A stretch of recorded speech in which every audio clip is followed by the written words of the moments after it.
आज हम चैप्टर 6 पढ़ने वाले हैं हिस्ट्री की, जिसका नाम है नए प्रश्न नए विचार। तो यहाँ पर एक स्टोरी है हमेशा की तरह। अनघा निकली सैर पर। अनघा आज पहली बार अपने विद्यालय की ओर से सैर पर जा रही थी। इसके लिए उन्हें देर रात पुणे महाराष्ट्र से वाराणसी यानी कि उत्तर प्रदेश की ट्रेन पकड़ी। स्टेशन पर अनघा को छोड़ने उसकी माँ जाती है और वो उसकी माँ अनघा की माँ है, वो अध्यापिका यानी कि उसकी टीचर से कहती है बच्चों को बुद्ध के बारे में बताने के साथ साथ उन्हें सारनाथ दिखाने के लिए भी ले जाइएगा। उनकी माँ कहती है कि जब आप बुद्ध के बारे में बताने उन्हें ले जा ही रही हैं तो उन्हें सारनाथ दिखाने भी ले जाइएगा। अब बुद्ध क्या है, बुद्ध की कहानी क्या है? तो बौद्ध धर्म के संस्थापक, जिसने बौद्ध धर्म को स्थापित किया, संस्थापक सिद्धार्थ थे, जिन्हें गौतम के नाम से भी जाना जाता है। और उनका जो संस्थापक है बौद्ध धर्म का, उनका जो नाम है वो है गौतम, और उन्हीं ने ही बौद्ध धर्म का स्थापना किया था। उनका जन्म लगभग 2500 वर्ष पूर्व हुआ, 2500 वर्ष अभी से पहले, ठीक है। यह वह समय था जब लोगों के जीवन में तेजी से परिवर्तन हो रहे थे। लोग जीना मतलब बहुत सारी चीज़ें सीख रहे थे। खेती कैसे होती है, राज्य कैसे होते हैं, उनका शासक कौन बनता है, राजा कैसे बनते हैं, तो बहुत सारी चीज़ें थी जो परिवर्तन हो रहा था। जैसा कि अध्याय 5 में हमने पढ़ा, हम लोगों ने चैप्टर 5 में भी पढ़ा है इसके बारे में। महाजनपद के कुछ राजा इस समय बहुत शक्तिशाली हो गए थे। हजारों सालों के बाद फिर से नगर उभर रहे थे, और बहुत टाइम के बाद 1000 वर्ष बीत गया, तब बहुत सारे नगर उभर रहे थे। बहुत सारे गांव में जीवन में भी उनका बदलाव आ रहा था, जैसे कि हम चैप्टर 9 में देखेंगे। बहुत से विचारक इन परिवर्तनों को समझने का प्रयास कर रहे थे। जो विचारक थे वो इन परिवर्तनों को समझने का प्रयास कर रहे थे कि ये परिवर्तन किस तेजी से हो रहा है और उसमें क्या क्या हो रही है। वे जीवन के सच्चे अर्थ को भी जानना चाह रहे थे। बुद्ध क्षेत्रीय थे तथा शाक्य नामक एक छोटे से गण से संबंधित थे। बुद्ध क्षेत्रीय थे और वो एक शाक्य नामक एक छोटे गण से संबंधित थे। युवावस्था यानी कि जब वो उनकी उम्र 18 ईयर्स जब उनका हो रहा था, युवावस्था में ही ज्ञान की खोज में उन्होंने घर के सुखों को छोड़ दिया। घर के जितने भी सुख होते हैं वो घर से निकल गए थे, घर के सारे सुख उन्होंने त्याग दिया था। अनेक वर्षों तक वे भ्रमण करते रहे तथा अन्य विचारकों से मिलकर चर्चा करते रहे। अंततः ज्ञान प्राप्ति के लिए उन्होंने स्वयं ही रास्ता ढूंढने का निश्चय किया, और उन्होंने सोचा कि अब मैं ज्ञान खुद ढूंढूंगा, और उस ज्ञान की तलाश में वो निकल पड़े। इसके लिए उन्होंने बोध गया यानी कि बिहार में एक पीपल के नीचे कई दिनों तक तपस्या की। अंततः उन्हें ज्ञान प्राप्त हुआ। इसके बाद वे बुद्ध के रूप में जाने गए गौतम। यहाँ से वे वाराणसी के निकट स्थित सारनाथ गए, जहाँ उन्होंने पहली बार उपदेश दिया। पहली बार जो भगवान गौतम बुद्ध हैं उन्होंने कहाँ उपदेश दिया? वाराणसी के सारनाथ में। कुशीनारा में मृत्यु से पहले का शेष जीवन उन्होंने पैदल ही एक स्थान से दूसरे स्थान की यात्रा करने और लोगों को शिक्षा देने में व्यतीत की। कुशीनगर में मृत्यु हो गई थी भगवान गौतम बुद्ध की। बुद्ध ने शिक्षा दी कि बुद्ध ने क्या शिक्षा दी? कि यह जीवन कष्टों और दुखों से भरा है, और ऐसा हमारी इच्छा और लालसाओं जो हमेशा पूरी नहीं हो सकती, हमारी इच्छा जो है और लालसा वो कभी भी पूरी नहीं हो सकती, के कारण होता है। कभी कभी हम जो चाहते हैं वो प्राप्त कर लेने के बाद भी संतुष्ट नहीं होते। उन्होंने कहा कि जो हम चाहते हैं वो हम पा भी लेते हैं, लेकिन उसके बावजूद भी हमें संतुष्टि नहीं होती, हमें और कुछ पाने की जिज्ञासा होती ही है, और एवं और अधिक अथवा अन्य वस्तुओं को पाने की इच्छा करने लगते हैं। बुद्ध ने इस लिप्सा को तन्हा यानी कि तृष्णा कहा है। बुद्ध ने शिक्षा दी कि आत्म संयम अपनाकर हम ऐसी लालसा से मुक्ति पा सकते हैं जो आत्म संयम धैर्य रखकर संतुष्टि इस चीज़ से पा सकते हैं। ठीक है। उन्होंने लोगों को दयालु होने तथा मनुष्यों के साथ साथ जानवरों के जीवन का भी आदर करने की शिक्षा दी। और उन्होंने कहा कि जब मनुष्य के साथ हमेशा अच्छे व्यवहार करना चाहिए, उनके साथ दयालु होना चाहिए, और ये सब जानवरों के साथ भी होना चाहिए। वे मानते थे कि हमारे कर्मों के परिणाम, चाहे वे अच्छे हो या बुरे, हमारे वर्तमान जीवन के साथ साथ बाद के जीवन को भी प्रभावित करते हैं। जैसा हम आज करते हैं वैसा ही हमारा कल और आने वाला टाइम या फिर अभी से ही स्टार्ट हो जाता है। तो हमें हमेशा अच्छी चीज़ें करनी चाहिए। वे मानते रहे कि कर्मों का परिणाम चाहे, और वो ऐसा मानते थे कि हम जो भी करें, चाहे वो अच्छा या बुरा, वो हमारे साथ साथ चलते रहते हैं और आने वाले जीवन को भी प्रभावित करते हैं। बुद्ध ने अपनी एक शिक्षा में सामान्य लोगों की प्राकृत भाषा में दी, और जो भी बुद्ध की जो शिक्षा थी वो मतलब ग्रंथों वाली भाषा या फिर कोई और अलग भाषा में नहीं देते थे। वो वहाँ के सामान्य लोगों की प्राकृतिक भाषा, जो वहाँ के लोगों की भाषा होती थी, उसी की भाषा में वो शिक्षा देते थे। इससे सामान्य लोगों को भी उनके संदेश को समझ सके, और जो वहाँ के लोग थे वो भी अच्छे तरीके से समझ सकते थे। वेदों की रचना के लिए किस भाषा का प्रयोग हुआ था? वेदों की रचना के लिए हमने चैप्टर में पढ़ा है, पहले के चैप्टर में, कि वेदों की रचना को किस भाषा में पढ़ा गया, ये आपको बताना, ठीक है। बुद्ध ने कहा कि लोग किसी शिक्षा को केवल इसलिए नहीं स्वीकार करें कि यह उनका उपदेश है, बल्कि वे उसे अपना विवेक से मापे। आओ देखिए उन्होंने ऐसा किस प्रकार किया। ये एक बुद्ध का सारनाथ स्तूप है। इस इमारत को स्तूप के नाम से जाना जाता है। यहाँ पर बुद्ध ने अपना सर्वप्रथम उपदेश दिया था। इसी घटना की स्मृति में यहाँ स्तूप का निर्माण किया। अध्याय चैप्टर यानी कि 11 में तुम इन स्तूपों के बारे में अधिक पढ़ोगे। ये स्तूप है जहाँ पर भगवान बुद्ध ने पहली बार उपदेश दिया था, सारनाथ में, ठीक है। किसा गौतमी की कहानी। यह बुद्ध के विषय में एक प्रसिद्ध कहानी है। एक समय की बात है, किसा गौतमी नामक एक स्त्री का पुत्र मर गया था। इस बात को वह और उसके बच्चे की मृत्यु से वो इतनी दुखी थी कि वो अपने बच्चे को गोद में लिए नगर की सड़कों पर घूम घूम कर लोगों से प्रार्थना करने की लगी कि उसके पुत्र को जीवित कर दे। एक भला व्यक्ति बुद्ध के पास ले गया। एक किसा गौतमी नामक एक स्त्री थी जिनका पुत्र था, और वो उसका जो पुत्र था वो उसकी मृत्यु हो गई थी, और वो बहुत ही ज़्यादा दुखी हो गई थी, और वो अपने बच्चे को गोद में लेकर इधर उधर सड़कों पर घूमने लगी और लोगों से कहने लगी कि प्लीज़ मेरे बेटे को जीवित कर दो, इसे फिर से जीवित कर दो। लेकिन उसे ऐसा देखकर एक व्यक्ति ने उसे बुद्ध के पास ले गया। बुद्ध ने कहा, मुझे एक सरसों के बीज ला कर दो। एक मुट्ठी है, मैं तुम्हारे पुत्र को जीवित कर दूंगा। बुद्ध ने कहा कि मुझे एक मुट्ठी सरसों ला कर दो, मैं तुम्हारे पुत्र को जीवित कर दूंगा। किसा गौतमी बहुत प्रसन्न हुई और वो बहुत खुश हो गई कि बस एक मुट्ठी की ही तो बात है, मैं ला दूंगी और फिर मेरा पुत्र जो है वो क्या हो जाएगा, जीवित हो जाएगा। पर जैसे ही वह बीज लाने के लिए जाने लगी तो बुद्ध ने उसे रोका और कहा, ये बीज एक ऐसे घर से मांग कर लाओ जहाँ किसी की मृत्यु ना हुई हो। और उसे एक शर्त दी कि ये तुम जो सरसों मांग कर लाओगी तो ऐसे घर से लाना जहाँ किसी की मृत्यु ना हो। किसा गौतमी के दरवाजे से दूसरे दरवाजे गई, लेकिन वहाँ कोई भी उसे पाया नहीं जिसके घर में किसी न किसी के माता पिता, भाई बहन, पत्नी, बच्चे, चाचा चाची, दादा दादी की मृत्यु हुई थी। और वो मतलब कोई ऐसा उसको घर ही नहीं मिला जहाँ पर किसी की मृत्यु ना हुई हो। सब मरते हैं, किसी के दादा दादी, मतलब ये जीवन है तो फिर इसकी मृत्यु भी लिखी हुई है। तो कोई भी ऐसा घर नहीं है जिसके कोई परिवार का कोई सदस्य की मृत्यु ना हो। तो बुद्ध दुखी माँ को क्या शिक्षा देने का प्रयास करे, तो वो ऐसा स्थिति कि यहाँ पर वो शिक्षा देने की कोशिश कर रहे थे कि कोई भी ऐसा व्यक्ति नहीं है जो अमर रहता है हमेशा, और या फिर उसे जीवित किया जा सकता है।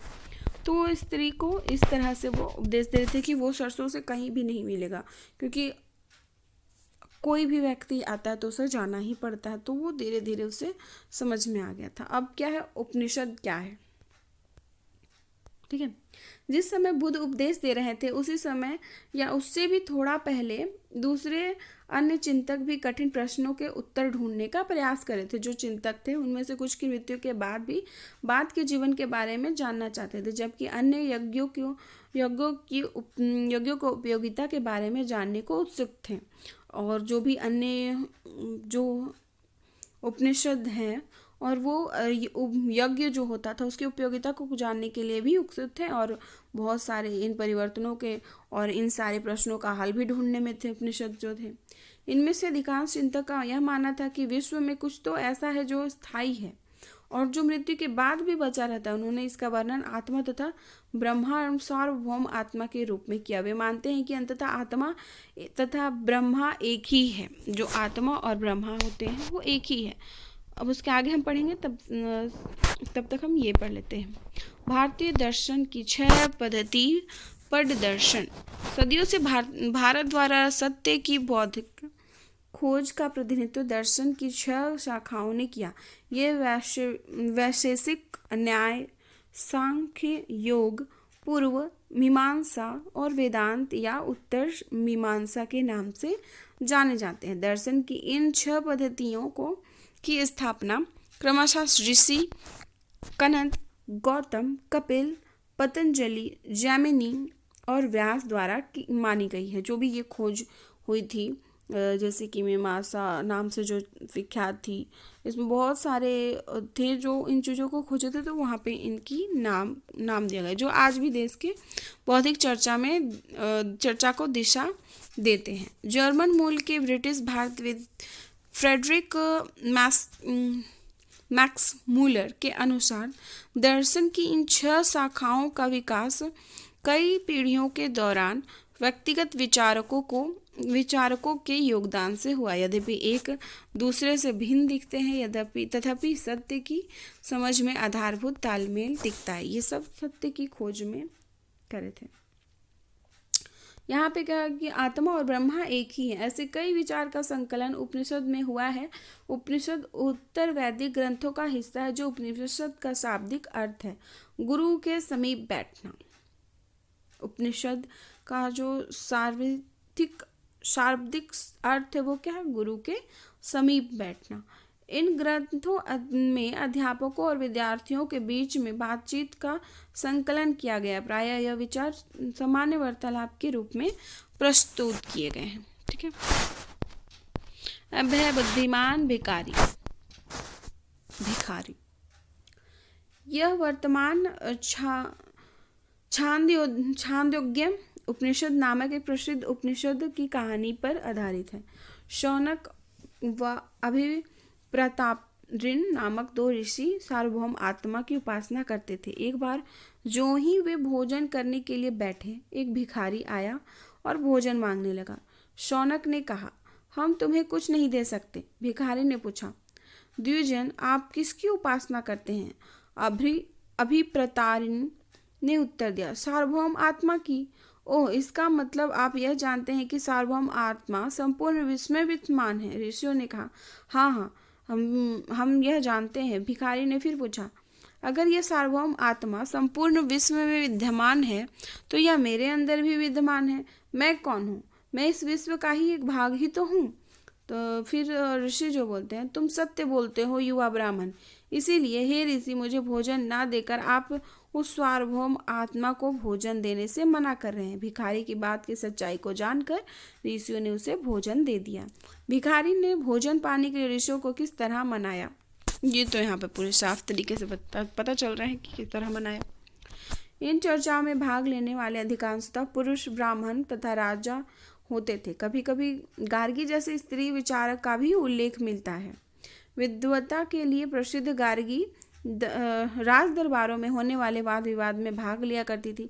निर्धन व्यक्ति को इस तरह के वाद विवाद में बहुत कम ही हिस्सा लेते थे। इस तरह एक प्रसिद्ध अपवाद सत्यकाम जाबाल का है। सत्यकाम जाबाल का नाम उसकी दादी माँ के नाम पर पड़ा। सत्यकाम के मन में सत्य जानने की तीव्र जिज्ञासा उत्पन्न हुई। एक बालक था जिसका नाम सत्यकाम था, और उसकी ये नाम उसका जो ये नाम उसकी दादी माँ के नाम पर पड़ा। और उसे किसी भी चीज़ का सत्य को जानने के लिए उसे बहुत तीव्र जिज्ञासा होती थी, उसे जानना ही होता था। गौतम नामक एक ब्राह्मण ने उसे अपने विद्यार्थी के रूप में स्वीकार किया तथा वे अपने समय के सर्वाधिक प्रसिद्ध विचारकों में से एक बन गए। ठीक है। उपनिषद के कई विचारकों का विकास बाद में प्रसिद्ध विचारक शंकराचार्य के द्वारा किया गया, जिसके बारे में तुम ये क्लास 7 में पढ़ेंगे। ठीक है। फिर क्या है व्याकरण विद पाणिनि। इस युग में कुछ अन्य विद्वान की खोज कर रहे थे। उन्हीं प्रसिद्ध विद्वानों में एक पाणिनि ने संस्कृत भाषा का व्याकरण की रचना की। संस्कृत भाषा का जो व्याकरण है उसकी रचना किसने की? पाणिनि। उन्होंने स्वरों तथा व्यंजनों को एक विशेष क्रम में रखकर उनके आधार पर सूत्रों की रचना की। वे सूत्र बीजगणित के सूत्रों से काफ़ी मिलते जुलते थे। इसका प्रयोग कर उन्होंने संस्कृत भाषा के प्रयोग एवं नियम लघु सूत्र लगभग 3000 सूत्रों, जो लगभग 3000 थे, सूत्रों के रूप में लिखे हैं उन्होंने, पाणिनि। जैन धर्म। अब हम लोग जैन धर्म के बारे में पढ़ेंगे। इस युग में अर्थात लगभग 2500 वर्ष पहले जैन धर्म के 24वें तथा अंतिम तीर्थकर वर्धमान महावीर ने भी अपने विचारों का प्रसार किया। वह वज्जीय संघ के लिच्छवी कुल के एक क्षत्रिय राजकुमार थे। इस संघ के विषय में हम लोग चैप्टर 5 में हमने चैप्टर 5 में ही पढ़ा था। 30 वर्ष की आयु में उन्होंने घर छोड़ दिया और जंगल में रहने लगे। 12 वर्षों तक उन्होंने कठिन एकाकी जीवन व्यतीत किया। इसके बाद उन्होंने ज्ञान प्राप्त किया। उनकी शिक्षा सरल थी। सत्य जानने की इच्छा रखने वाले प्रत्येक स्त्री व पुरुष को अपना घर छोड़ देना चाहिए। उन्हें अहिंसा के नियमों का कड़ाई से पालन करना चाहिए, अर्थात किसी भी जीव को ना तो कष्ट देना चाहिए और ना ही उसकी हत्या करनी चाहिए। महावीर का कहना था, सभी जीव जीना चाहते हैं, सभी के लिए जीवन प्रिय है। महावीर ने अपनी शिक्षा प्राकृतिक में दी। यही कारण है कि प्राकृतिक में तो जो वहाँ की जो भाषा थी वही प्राकृतिक में दी उन्होंने, कि साधारण जन भी उनके तथा उनके अनुयायियों की शिक्षाओं को समझ सके। और जो भी वहाँ के जो मनुष्य थे वो वहाँ के जो भाषा उसी भाषा में, प्राकृतिक भाषा में दी, जो वहाँ के लोग थे उसे सरलता से समझ सके जो वो कहना चाह रहे थे, समझाना चाह रहे थे। देश के अलग अलग हिस्सों में प्राकृतिक के अलग अलग रूप प्रचलित थे। प्रचलन क्षेत्र के आधार पर ही उनके अलग अलग नाम थे। जैसे मगध में बोली जाने वाली प्राकृतिक मगधी कहलाती है। तो जैसा क्षेत्र होता है वैसा ही भाषा होती है। जैसे कि मगध में मगधी उनकी प्राकृतिक भाषा हो गई। जैन नाम में जाने गए महावीर के अनुयायियों को भोजन के लिए भिक्षा मांगकर सदा जीवन बिताना होता था। उन्हें पूरी तरह से ईमानदार होना पड़ता था तथा चोरी ना कर उन्हें सख्त हिदायत थी। उन्हें चोरी नहीं करना था। उन्हें ब्रह्मचार्य का पालन करना होता था। पुरुषों को वस्त्र सहित सब कुछ त्याग देना पड़ता था। अधिकांश व्यक्तियों के लिए ऐसे कड़े नियमों का पालन करना बहुत कठिन था। फिर भी हजारों व्यक्तियों ने इस नई जीवन शैली को जानने और सीखने के लिए घर को छोड़ दिया। कई अपने घरों पर ही रहे और भिक्षु और भिक्षुनी बने।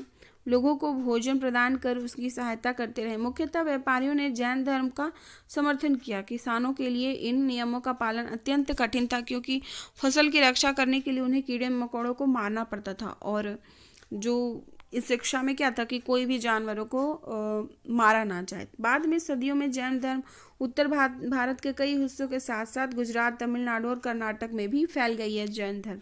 महावीर और उनके अनुयायियों की शिक्षाएं भी शताब्दियों तक मौखिक रूप में ही रही और वो जो बोलते थे बस बोली के रूप में ही रही। वर्तमान में उपलब्ध जैन धर्म की शिक्षाएं लगभग 1500 वर्ष पहले गुजरात में वल्लभी नामक स्थान में लिखी गई थी। जब इसे हम मानचित्र 7 में देखें। अब क्या संघ। महावीर तथा बुद्ध दोनों का ही मानना था कि घर का त्याग करने पर ही सच्चे ज्ञान की प्राप्ति हो सकती है। ऐसे लोगों के लिए उन्होंने संघ नामक संगठन बनाया। और ऐसे लोगों के लिए क्या बनाया गया? संगठन, जहां घर का त्याग करने वाले लोग एक साथ रह सके। संघ में रहने वाले बौद्ध भिक्षुओं के लिए बनाए गए नियम विनय पिटक नामक ग्रंथ में मिलते हैं। विनय पिटक से हमें पता चलता है कि संघ में पुरुषों स्त्रियों के रहने के लिए अलग अलग व्यवस्था थी। सभी व्यक्ति संघ में प्रवेश ले सकते थे। हालांकि संघ में प्रवेश लेने के लिए बच्चों को अपने माता पिता से, दासों को अपने स्वामी से, राजा के यहाँ काम करने वाले लोगों को राजा से तथा कर्जदार को अपने देनदारों से अनुमति लेनी होती थी। एक स्त्री के इसके लिए अपने पति से अनुमति लेनी होती थी और जो स्त्री थे उसे इन सब चीज़ों के लिए अपने पति से अनुमति लेनी होती थी। संघ में प्रवेश लेने वाले स्त्री पुरुष बहुत सादा जीवन जीते थे। वे अपना अधिकांश समय ध्यान करने में बिता दिया करते थे और दिन के एक निश्चित समय में वे शहरों और गांवों में जाकर भिक्षा मांगते थे। यही कारण है कि उन्हें भिक्षु और भिक्षुनी यानी कि साधु भिखारी के लिए प्राकृतिक शब्द कहा गया है। वे आम लोगों को शिक्षा देते थे और साथ ही साथ एक दूसरे की सहायता भी करते थे। कहाँ आ गए? एक दूसरे की सहायता भी करते थे। किसी तरह की आपसी लड़ाई का निपटारा करने के लिए वे प्रायः बैठक किया करते थे और जो भी आपसी झगड़े होते थे उन्हें वे बैठक करके उसे सुलझा लिया करते थे। संघ में प्रवेश लेने वाले ब्राह्मण, क्षत्रिय, व्यापारी, मजदूर, नाई, गायक, गणिकाएं तथा दास शामिल थे। इनमें से कई लोग ने बुद्ध की शिक्षाओं के विषय में लिखा तथा कुछ लोगों ने संघ में अपने जीवन के विषय में सुंदर सुंदर कविताओं की रचना की, जो भी संघ में रहते थे। पिछले अध्याय में वर्णित संघ और इसके अध्याय में वर्णित संघ के बीच में अंतर क्या है, भिन्नता क्या है, वो आपको बताना है। अब है विहार। पहले हम देख लेते हैं ये चित्र किसका है। पहाड़ी को काटकर बनाई गई एक गुफा यहाँ काले वर्तमान महाराष्ट्र में जो है स्थित एक गुफा है। भिक्षु भिक्षुनी की इन शरण स्थलों में रहकर ध्यान किया करता था। ये एक गुफा है जो यहाँ पर भिक्षु भिक्षुनी रहा करते थे परमिशन लेकर। विहार क्या है? जैन तथा बौद्ध भिक्षु पूरे साल एक स्थान से दूसरे स्थान घूमते हुए उपदेश दिया करते थे। केवल वर्षा ऋतु में जब यात्रा करना कठिन हो जाता था तो वे एक स्थान पर रहकर निवास करते थे। ऐसे समय में अपने अनुयायियों द्वारा उद्यानों द्वारा बनाए गए अस्थायी निवासों में अथवा पहाड़ी क्षेत्रों के प्राकृतिक गुफाओं में रहते थे। जैसे जैसे समय बीतता गया भिक्षु भिक्षुनियों ने स्वयं तथा उनके समर्थकों ने अधिक स्थायी शरणार्थी स्थल का आवश्यकता का अनुभव किया और तब कई शरण स्थल बनाए गए जिन्हें विहार कहा गया। और जो भी शरण स्थल बनाया जाता है उसे ही विहार कहते हैं। आरंभिक विहार लकड़ी के बनाए गए तथा बाद में इनके निर्माण में ईंटों का प्रयोग होने लगा। पश्चिम भारत में विशेषकर कुछ विहार पहाड़ियों को खोदकर भी बनाए गए हैं। ये कहाँ चला जाता है बार बार। संघ हमने देख लिया, विहार देख लिया। अब एक बौद्ध ग्रंथ से ज्ञात होता है, ठीक है। जिस तरह महासागरों से मिलने वाली नदियों की अलग अलग पहचान समाप्त हो जाती है, ठीक उसी तरह बुद्ध के अनुयायी जब भिक्षुओं की श्रेणी में प्रवेश करते तो अपना अपना वर्ण, श्रेणी, परिवार सब त्याग देते हैं। प्रायः किसी धनी व्यापारी, राजा अथवा भूस्वामी द्वारा दान में दी गई भूमि पर विहार का निर्माण होता था। और जो विहार कैसा बनाया जाता था, जो वहाँ के जो राजा हैं, व्यापारी है, जो धनी व्यापारी थे, जो बड़े बड़े लोग हैं, वही इन चीज़ों का विहार जो भूमि देते थे विहार का निर्माण करने के लिए। स्थानीय व्यक्ति भिक्षु भिक्षुनियों के लिए भोजन, वस्त्र, दवाइयाँ लेकर आते थे और जो भी वहाँ के निवासी थे वो उनके लिए वस्त्र और दवाइयाँ देते थे उन्हें भेंट के तौर पर, जिनके बदले भिक्षु और भिक्षुनी लोगों को शिक्षा देते थे और उनके बदले में लोगों को क्या मिलता था, वहाँ से शिक्षा मिलता था। आगे आने वाली शताब्दियों में बौद्ध धर्म उपमहाद्वीप के विभिन्न हिस्सों के साथ साथ बाहरी क्षेत्रों में भी फैल गया और ये धीरे धीरे फैलता गया। ये हम चैप्टर अध्याय 9 यानी कि चैप्टर 9 में हम इसके बारे में और अधिक डिटेल में पढ़ेंगे। आश्रम व्यवस्था, और फिर धीरे धीरे क्या हुआ, आश्रम बन गया। जैन तथा बौद्ध धर्म जिस तरह लोकप्रिय हो रहे थे, लगभग उसी समय ब्राह्मणों ने आश्रम व्यवस्था का विकास किया। यहाँ आश्रम शब्द का तात्पर्य लोगों के रहने के लिए तथा ध्यान करने के लिए प्रयोग में आने वाले स्थान से नहीं है, बल्कि इसका तात्पर्य जीवन के एक चरण से है। यहाँ पर लोग स्थान साधना या फिर अपना जो भी होता है ध्यान करने के लिए, उन चीज़ों के लिए ये नहीं बनाया जा रहा था। ब्रह्मचर्य गृहस्थ, वानप्रस्थ तथा संन्यास नामक 4 आश्रमों की व्यवस्था की। ब्रह्मचार्य के अंतर्गत ब्राह्मण, क्षत्रिय, वैश्य से यह अपेक्षा की जाती थी कि इस चरण के दौरान वे सादा जीवन बिताकर वेदों का अध्ययन करेंगे। गृहस्थ आश्रम के अंतर्गत विवाह कर एक गृहस्थ के रूप में रहना होता था। वानप्रस्थ के अंतर्गत उन्हें जंगल में रहकर साधना करनी थी तथा उन्हें सब कुछ त्याग कर सन्यासी बन जाना था। आश्रम व्यवस्था ने लोगों को अपने जीवन का कुछ हिस्सा ध्यान में लगाने पर बल दिया। प्राय स्त्रियों को वेद पढ़ने की अनुमति नहीं थी और उन्हें अपने पतियों द्वारा पालन किए जाने वाले आश्रम का ही अनुसरण करना होता था। ठीक है, अब है अनियंत्र, यहाँ पर जो भी दिया हुआ है। एटलस में ईरान ढूंढो। जरथुस्त्र एक ईरानी पैगंबर थे। उनकी शिक्षाओं का संकलन जैन आवेशता नामक ग्रंथ में मिलता है। जैन आवेशता की भाषा तथा इसमें वर्णित रीति रिवाज वेदों की भाषा और रीति रिवाज से काफ़ी मिलते जुलते हैं। जरथुस्त्र की मूल शिक्षा का सूत्र है सद्विचार, सद्वचन तथा सद्कार्य।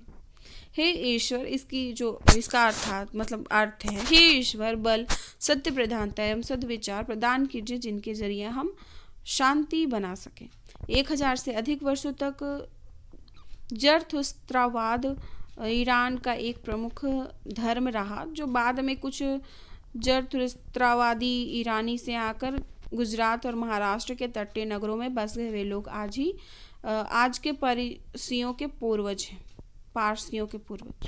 अब यहाँ पर हमारा चैप्टर समाप्त होता है। ये उपयोगी कुछ शब्द: तन्हा यानी तृष्णा, प्राकृतिक, आत्मा ब्रह्म, उपनिषद, जैन, अहिंसा, भिक्षु किसे कहते हैं, संघ, विहार, आश्रम। ये कुछ क्वेश्चन आंसर है। बुद्ध ने लोगों तक अपने विचारों का प्रसार करने के लिए किन बातों पर जोर दिया? सही और गलत वाक्य बताओ। बुद्ध ने पशु बलि को बढ़ावा दिया या फिर बुद्ध द्वारा प्रथम उपदेश सारनाथ में देने के कारण इस जगह का बहुत महत्व है। अब कुछ महत्वपूर्ण तिथियां। उपनिवेश के विचारक जैन धर्म तथा महावीर तथा बुद्ध जो है लगभग 2000 वर्ष पहले है। जैन ग्रंथ का लेखन 1500 वर्ष पहले की है। अनघा की माँ क्यों चाहती थी कि उनकी बेटी बुद्ध की कहानी से परिचित हो? तुम्हारा इसके बारे में क्या कहना है? तो ये हमारा चैप्टर यहाँ पर समाप्त होता है। धन्यवाद।